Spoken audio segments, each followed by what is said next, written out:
If you're gonna record, it makes it a lot better. Yeah. Well, I didn't notice because I don't get any image. Yeah. All right. This oral history is covering the period of 1946 to 1956, a period which covers the ending of the Second World War, the Korean War, and a period of relative peace and prosperity in our country. So, who's gonna? Okay, Roy, state your name, please. Roy Yarrington. Okay. What do you remember from that, in that period of time? As I said, I remember my brother, older brother, being in the Korean conflict, as they called it then. I believe it was 1950 that he went in. He was in there for, he was drafted, so he was in there for approximately 2 years.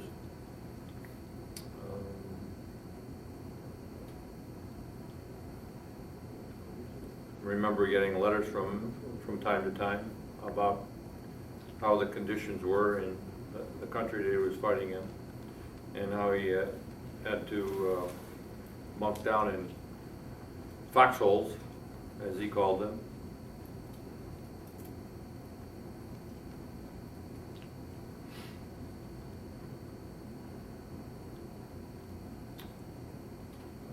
I don't believe he was in any real close calls. There was fighting all around him, but and fairly close to him, but I don't recall him ever having any close calls, as you will, that his foxhole got bombed or whatever. He didn't have very attractive or very flattering names for the people he was fighting.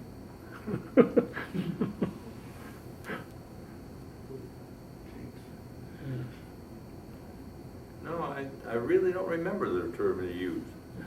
If I could remember it, You know, Gooks.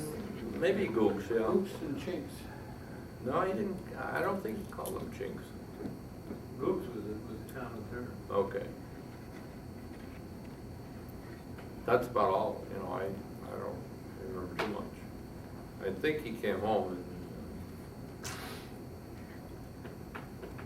in 52. where were you living at that time? Buffalo, New York. Actually, a suburb of Buffalo, which is Lancaster, New York. Okay.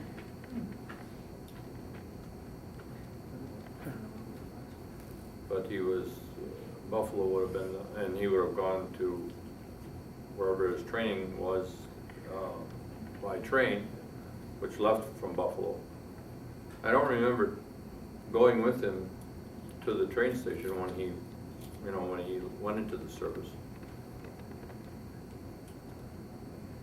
If I had known I was going to talk about this, I would have brought some pictures of him.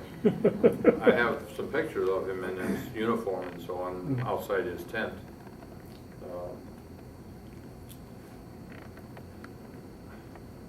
Hamum John, is that a familiar term? Yeah. That was, Yeah. I think that's the area that he was in. and there where the truce was signed? Yeah. Yeah. Okay. 38th parallel. Okay. Newton was on the border. John is where they had the trees. So he made it back, he made it back safely? Yeah, he made it back safely, and he had a girlfriend while he was there. She wrote regularly to him, as did, I don't ever remember personally writing to him, but my mom wrote to him regularly. And then after he was home for a few years, well, not really a few years, he was married in 1955, I believe. So he married the gal that was writing to him and so on. Okay. They weren't engaged when he was in service, I don't believe. Okay. So you were in high school during those years? No, I think I was in elementary school. Elementary No. school? I graduated in 1959. Okay. So, Yeah. Yeah. Yeah. 64 Okay. years old. All right. No? No, You remember nothing? Huh? nothing. Now, Dan, what are Sorry, your... I've Navy, always John. got a story to tell. Talk about being in the Navy. No, I ain't gonna. I wanna hear about it. I'm Don Weber. I was born 1932. You're And old. the war years, one of the main things I remember about the war years was we didn't have a refrigerator. My mother wanted a refrigerator, but they were not available. But we had an ice box, and George Manley was the ice man in Candor. And years before I can remember, I think they got the ice off in the upper mill pond, and put them in a big concrete ice house that George Rowe, I think it was, built it. And, but then somewhere along the line, I guess during the war years, it was cheaper to buy the ice. There was a company up in, I don't remember just where, Johnson City maybe, or somewhere up that way, Magic City. that made ice, and George got his ice from there, and he would deliver it around, and I can't remember how often it came, but maybe a couple times a week, 3 times a week.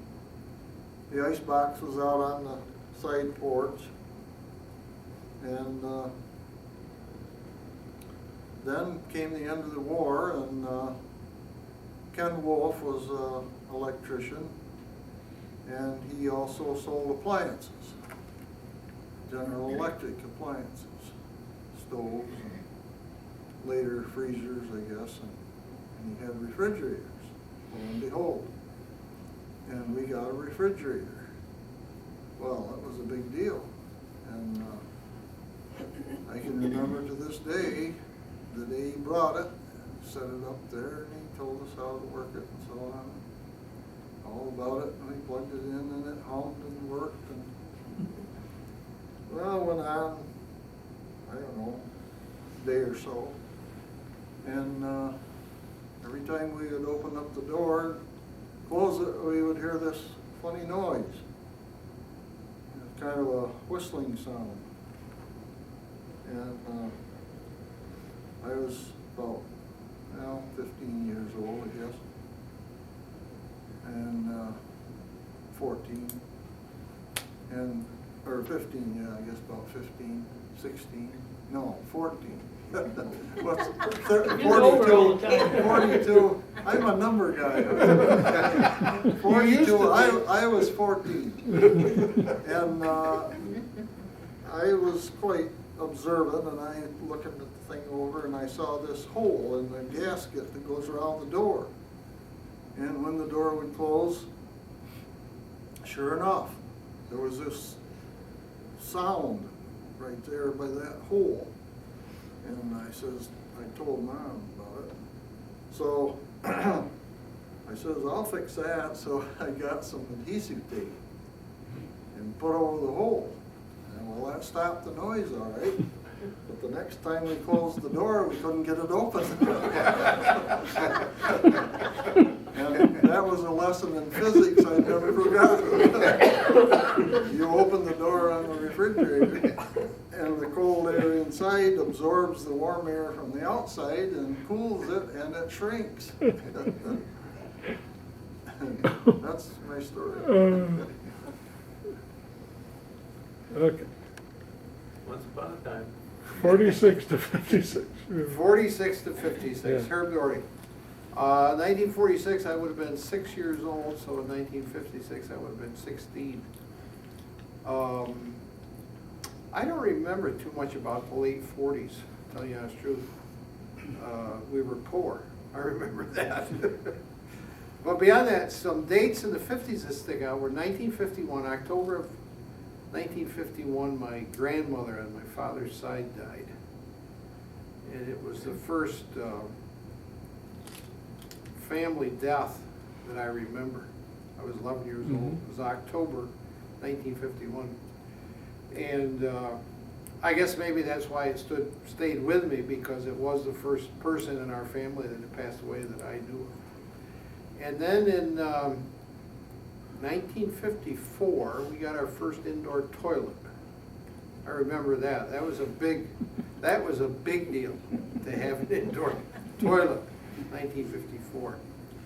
1956, I took a train ride for the first time, and I also got my driver's license in 1956. My oldest brother graduated from college down in New York City in 1956, and we rode the train down to his graduation, and that was, even though I was 16 years old, that was a big deal because it was the first time I'd been on a train.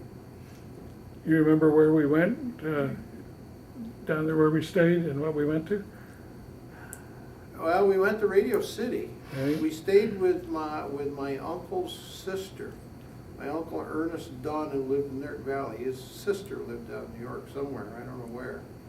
But we stayed with her, and we went to Radio City Music Hall. Oh. Yeah.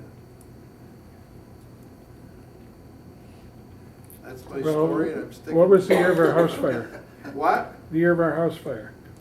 The house fire was 1940. I don't remember.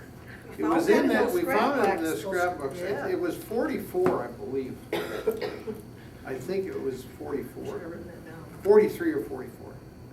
Yeah, okay. Before this period. Before this period, okay. Wood fire, No, it was, flame with matches?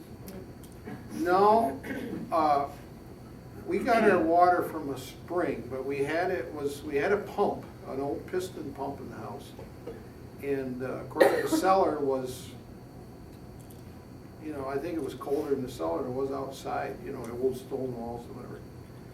And so to keep the pipe from freezing where it came in from the spring, my mother had wrapped newspapers around the pipe.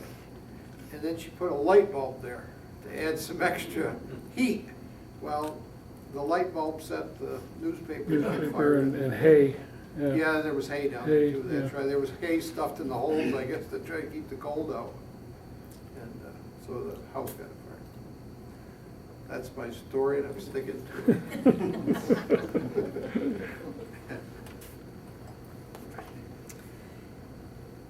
Jean Doherty. We moved to Nichols, New York in December of 1947 when my father had become manager of Nichols GLF.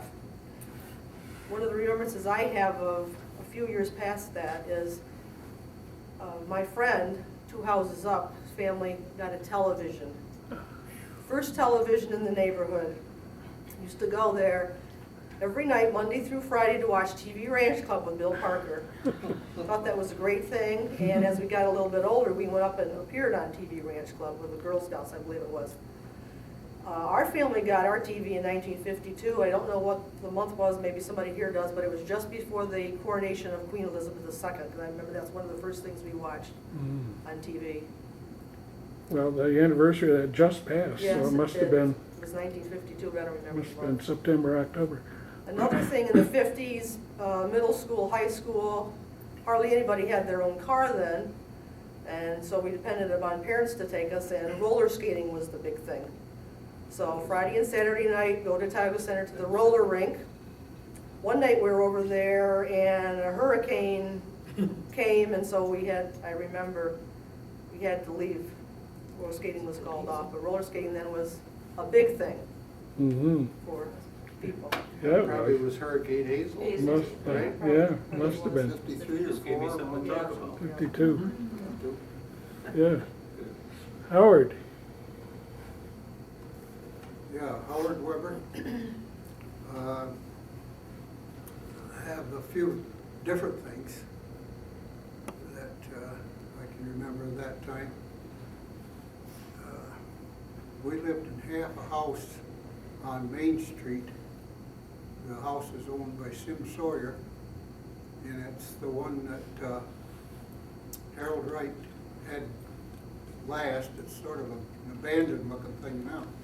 I don't know anybody lives in it or who owns it, but it's. Somebody lives there. Somebody does? You got a dog that barks at me when I go by. Then it's being used. But we lived in half the house on the north side.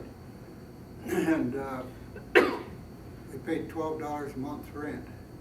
And one of the things I remember while we lived there, they were building the street up through, took the old macadam street out and put concrete in. 48, that was. Yeah, that was 49? 48. 48. Well, we had a storm, real strong windstorm one afternoon there from where the day and night is down towards the bridge. There was several trees that were blowing across the road. Well, I thought it'd be kind of fun to go out, trim a tree or two, limb out of the road maybe, to help out. So I got my axe and I went over there. There's a tree not too far from the intersection there. And I leaned my axe handle up against the tree. Well, the tree was, had fallen over electric wire, and it was hot. I got a real shock on it. I decided that part of trimming trees was out of the question. So I think I went back minding home. You're lucky you're here. Yeah, right. Yeah. Good thing you had a wood handle. Yeah, I had, of course, wooden handle on the axe, but so that wouldn't travel down the axe. But I got a good shock on it. I remember that. One of the other things that I recall in around 47, I think, the ceiling price went off from things that you buy. During the war, they put a ceiling price on, so goods were scarce, and the people that had like hardware and stuff that was hard to find could raise the price if they didn't put the ceiling price on. So they had ceiling price on like guns and so on. Of course, I was right at the age where I wanted to hunt quite a lot, and I got my shotgun, a pump shotgun, during that time that the ceiling price was on. It was $58.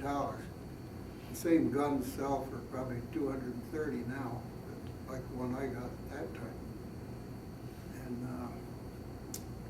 let's see, there was a couple other things I was going to mention.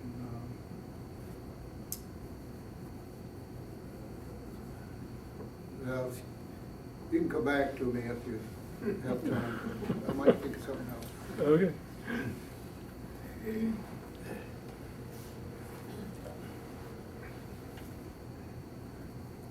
I'm Carol Henry, and I was born in 1946, so I'm your original baby boomer. Uh-huh. We lived in Danby, but we moved to Candor, I think it was either in 52 or 53, and I was in 4th grade, and I went to school in the Masonic Lodge, which was the Hart Halfway House. And in 5th grade, I went to school at the Wilseyville Schoolhouse, which was the community center for a long time, and now it's a privately owned home.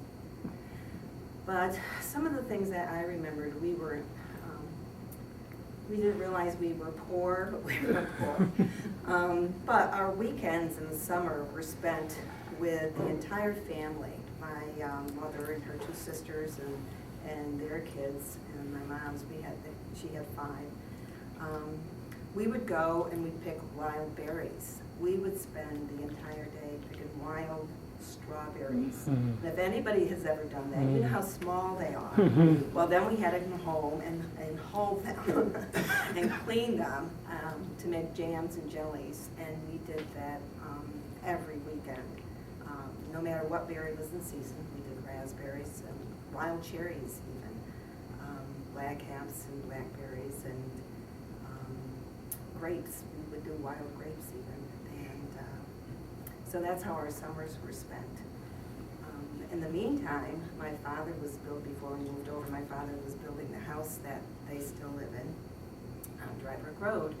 And we would camp in a tent on weekends. He built it on weekends because, of course, he worked at NCR at the time.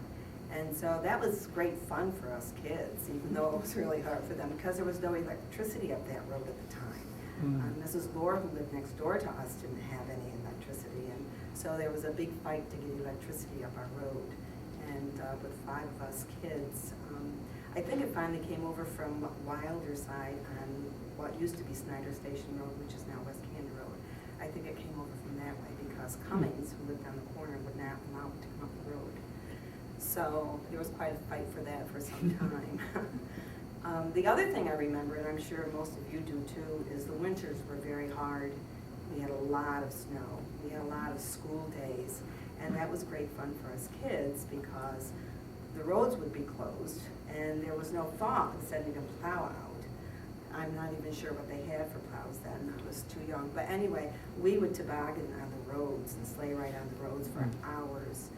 The full family would get together and we came down Snyder Station, again, West Canyon Road, from the top of the hill there, all the way down, next to what used to be the Snyder Station, railroad station there. And the other place we used to go was on Durfee Hill, and we'd have to, of course, walk up the hill because you couldn't drive your car, and we would go down the other end of the hill, and that was great fun. And the whole family would get together, we'd have hot chocolate and thermoses and just spend the whole day. We never thought about freezing or being cold or anything, we just really enjoyed it. So there's some of the early memories that I have of that time period. Yeah, brings back a lot of memories. Sleigh riding. Here we go. Howard Sharp. Okay, my name is Howard Sharp. I graduated in '52, so I had the possibility of being drafted in the Korean War. I went to service in '53 in the spring. Well, I think the middle of the summer when I was at Fort Dix, they decided no more war. Because I believe they argued about the war for a couple of years, and I think kids were still getting killed, but I was not required to go to Korea. I want to elaborate on Don's story a little bit about the ice and the ice box and the refrigerator. I can remember when we had the ice box in the kitchen, and we'd always pester the guy that brought the ice to chop off a big chunk in the middle of summer so we could have something to chew on. I don't remember his name, and I don't remember the guy, but he was very generous. I know if he gave you a great big chunk, you'd freeze your hands. Of course, you couldn't put it down. But I had an experience with the box that the new refrigerator came in.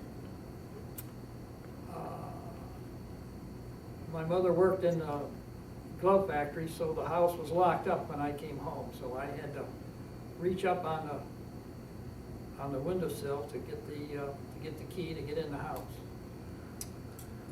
Well, for a while we kept this great big refrigerator box.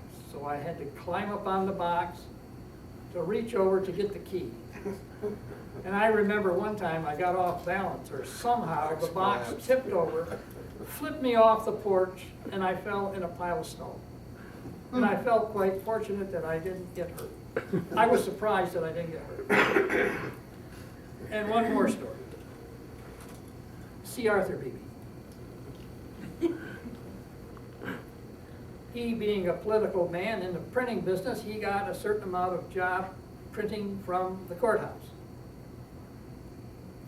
So one day he had to deliver, I think he had about a 49 Ford or so. He had to deliver the printing to the courthouse. And he kind of surprised me because when he got down to the courthouse, he drove right up over the curb, right up to the front door. And I was thinking, geez, they'd put you in jail for doing that now.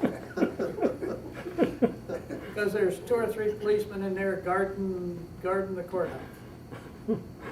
That kind of surprised me, because it was kind of a jolt for that Ford to jump up over the curb. Didn't seem to bother Art. I had to carry the stuff that much less. I assume you were riding with him? I was riding with, I was helping him deliver the job, printing job. Did he pay you? No, I didn't. You had experiences. It was good fun. Roger Westgate, talk a little bit, 1946. This might a little bit of 45 in here too, about 45, 46 time frame. My sister was going with a gentleman by the name of Jimmy Glenn. The Glenn track is down Yep. in Appalachia. And they had a silver fox farm there. And when she was going with him, of course, I got to go down to the fox farm a lot. I used to go up and walk around those pens, look at the foxes and everything.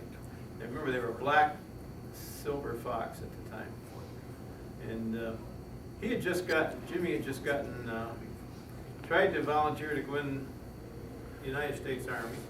And he got turned down because he was 4F. And then he went to Canada and joined the Canadian Army. And he went over across during the war. But when he came back out, she was still writing to him and going with him. So I got a chance to go down to the fox farm quite a bit. Now it's, he was going there now, it's the Chattelwell Oh, yeah. restaurant. Okay. I can remember all them pens up and back. Then a little bit later, it was probably around 10th, 11th grade in high school. We used to be talking about, Gene was talking about the roller skating rink at Tonka Center. We used to go down there quite a bit with myself, Jim Duffy, myself, Ron Campbell. Can't remember the other group from Ross Corner. But we used to go down there. I didn't roller skate much because I couldn't stand up on them. That's true. But I remember after we went roller skating, going up a road there somewhere, there was a swimming hole up the creek there, not too far from. Red Bridge. That's it. It was near a bridge. I remember taking all our clothes off and going skinny dipping in there. Up Diamond Valley Road. Yeah, that's probably where it was, but I Yeah, don't know now. that's where everybody But we was. used to skinny dip in there. So that, I didn't roller skate, but I could skinny dip. Then, moving along, about the time I was in the Navy, it was about the year 1956, 57. A ship caught on fire. We had to go in the Brooklyn Navy Yard. We were in there for repairs quite a bit. So George and I were married at the time, and of course I wanted to get home as often as I could. So I'd take the subway over to Hoboken, from the Brooklyn Navy Yard over to Hoboken, and then ride the Phoebe Snow home on Friday nights. So I did get to ride the Phoebe Snow about 3 different times, I guess, coming up through the Poconos and that area on a Friday night in a sailor's uniform. And that was nothing but a party train on a Friday night, people going up to ski and stuff in the city. And I mean, if you were a real drinking man, you could drink all you wanted to on that train coming up, or party, or whatever you wanted to do. It was a wild train ride. But they stopped at every little tiny town, I remember, all the way up through. But that was my experience with the Phoebe Snow. Had the honor to ride that. That's enough for tonight. Talking about New York, and when I said my oldest brother went to college down in New York, and he used to hitchhike home. Done that He was too. on a hitchhike home and hitchike back. Yeah, I used to hitchhike all the time. If you can imagine, well, so did I. Uniform made a little help. Yeah, yeah. But I can remember going, even ship was stationed out of Newport, Rhode Island. Were we married then? Yeah. Careful the story. Yeah, I got it. Hitchhiking, I had no car or anything, and I used to start out, if I didn't have duty or anything that weekend, then I'd head for home. And usually I could catch a ride with some sailor, somebody lived up Providence, and then get on Route 20 and hitchhike to Albany. I get into Albany usually right around midnight, somewhere in that time frame. That's all the way down through the Berkshire Mountains and all that. Get into Albany about midnight or whatever, and then hitchhike down Route 7 during the night. And that was terrible. I mean, you got rides with all kinds of characters. Yeah, I used to hike all the time. That's how I got around. I wouldn't dare do it. I didn't realize you can be picked up for hitchhiking. I just saw I didn't that. know that. Thing See in the that in the paper, yeah, paper? I just saw I it. got picked up, yeah. For hitchhiking, I didn't know that. I'm Georgia Westgate, and what I remember is we got the first automatic washer in the neighborhood. And I don't know who invited them, but everybody in the neighborhood came over that evening that we had it installed to watch a load of clothes go through. Obviously, it wasn't my mother, because she said she would have cleaned the basement had she known that. What was so fascinating about that, I don't know. I also remember the polio epidemic, because the weekend that Jack came down with polio was the weekend that we spent with the Oldses in Wolfville. We were living in Vestal at the time, and we spent the weekend there, so we were quarantined for the next 2 weeks at home. So I do remember that. I was a polio pioneer that got the shots when I was in the Navy. Thank God I got the real thing. I didn't have to go. I was born in '46, so I don't really remember too much of that time frame. What I do remember is I moved up here in '58, so it would have been '56, '57. My brother and I wandering the endless mountains of Pennsylvania forever, it seemed. And my mother was always looking for us. So Where did you live then? we lived down in West Warren, Pennsylvania. Wellsborn. So when I moved up here, I thought I was in civilization. You were. I was working with Dad, Yeah, Roger worked for my dad. 1958. Moved to Wilsonville in '58. And Gary lived in the same house that I did. Yeah. Oh, Before I really? left With Hamburg. Georgia there, we moved into the house that they lived in. And then Frank Manning owned it, that was in '58. We lived there for, well, until I graduated out of the service, 65. until '65. Hmm. But one thing I do remember that doesn't really happen much nowadays is I remember the family always getting together in Nichols, New York, because most of my family lived down there. And I can remember us all getting together and having picnics when I was really young, that you don't see much of nowadays. And, yeah, that's about all. No, no. Family reunions have begun to pick up a little more in Yeah. popularity. The barn incident. Oh. Oh, yeah. You two going together then? No. No, Oh, I don't- no. Well, I've just heard the stories, you my know. wife just mentioned the barn incident. We had an older barn. My dad kept telling us that he was gonna tear it down. So, a couple other kids around the mountains there, and my brother and I decided we wanted to build a cabin up in the woods. So, anyway, we got together and we tore the backside off the barn. Cut them all up, went up in the woods and built ourselves a cabin. And my dad came home that night, and when he walked in the front door of the barn, he's like, "What happened to the barn?" The backside was all gone. He was not a happy camper, but we told him we were gonna tear it down.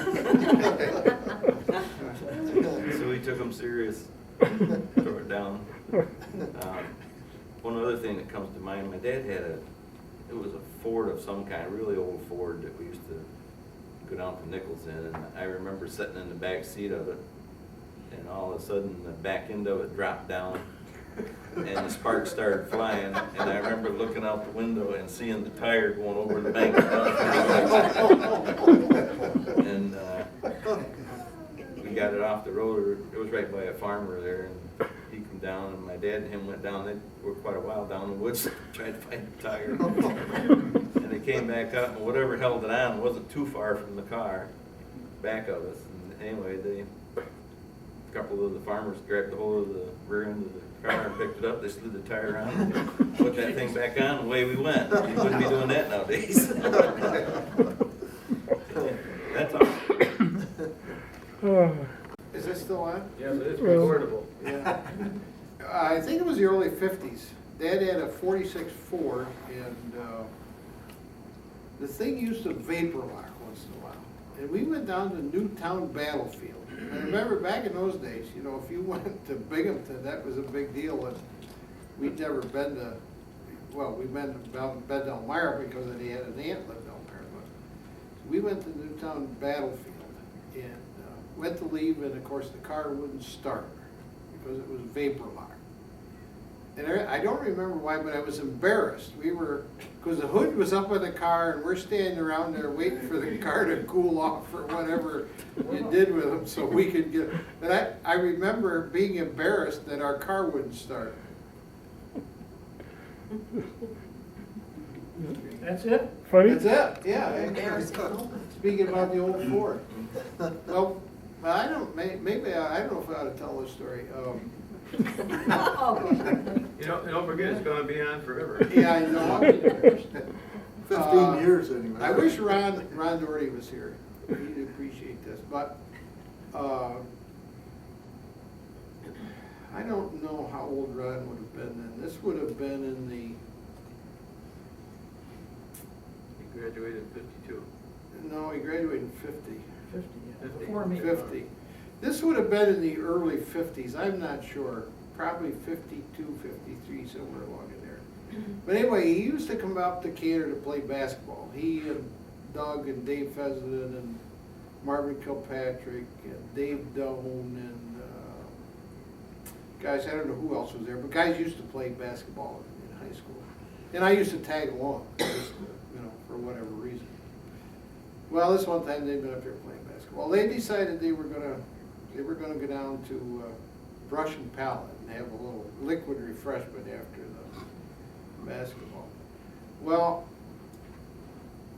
Ron's cars weren't always the neatest. He was on the farm then, and the car was kind of a truck and mobile locker storage area. So we get in, and Ron and I are in front, Doug and Dave in the back, and they went to climb in, and they said, "What the hell is in here?" Because you could barely get in the back seat. And I remember going down 96 towards Brush and Pallet, and Doug and Dave were heaving stuff out the windows of the car. Shoes, boots, tools, whatever, out the window went. Including his postmail, I think. That could be. He keeps his cars a long time. I could tell something about when we built our house where we live now. That was in '49. Had quite a little lumber off in the farm. There's still some pine trees over across the road there. You can still see where we got the trees cut. My dad and I cut those in the winter time. And my Uncle Dwight sawed him. He had a sawmill down near where Chuck Williams lives. And so I had some lumber from that didn't cost me only what the sawmill came to. And I remember the sawmill, Dwight had to have something, of course, for his gas, something for his time. And I paid him a little over $100 for that. And so I started the house. It was the second house that I had anything to do with building. And that was in '49. And I had Fred Jantz dig the basement with a bulldozer. And I'm pretty sure he charged me $50 for digging the cellar hole. You can't get him to show up. So we laid up the blocks and drove the well and was the cellar bottom then. We didn't have any house over it, so we could drive the pipe inside. And we got the house up and closed in. And so we moved into it in September in '49. Finished the interior during the winter in 1950. And I had built the barn that's right behind the house there first. And I bought all the materials for that, and it cost me just $1,000 for what went into that barn. And the house, when I got everything done, heating, plumbing, electric, I paid Ken Wolf. I forget what I did pay him, but the whole, I had $6,000 in the barn and the house. And it was full, it was completely done. There wasn't any more expense to it than that. And, of course, now, they appraise the property at something like $70,000. Mm-hmm. So, Yeah. times have changed. What were you charging for your labor? Well, I didn't charge myself anything. I understand, it was somebody else. Oh, 50 cents an hour when I started in 42. I started doing carpenter work for 50 cents an hour. And By 49, you must have given yourself a I raise. think I was getting about 75 cents an hour at that time. Yeah. Can't In the remember. in the meantime, you went to Romulus and made big bucks. Well, that wasn't really bad pay, That was earlier. 75 cents an hour, because my Yeah, dad that went to was- work for IBM in 1942, 3, at, I think, 75 cents an hour. So that wasn't, you know, When they were 52, building, the minimum wage was 90 cents an hour. is that right? when they were building the ordnance depot, my dad and I worked up there. The union scale for carpenters was $1.25, and laborers were getting 80 cents. Of course, I was a laborer, and I was fortunate enough to be called a carpenter's helper for a while, which was a lot easier than digging in the ditch. But That was before 46. yeah, that would have been in, let's see, 42, winter of 42 and spring of 43 that we worked up there on the ordnance. Hmm.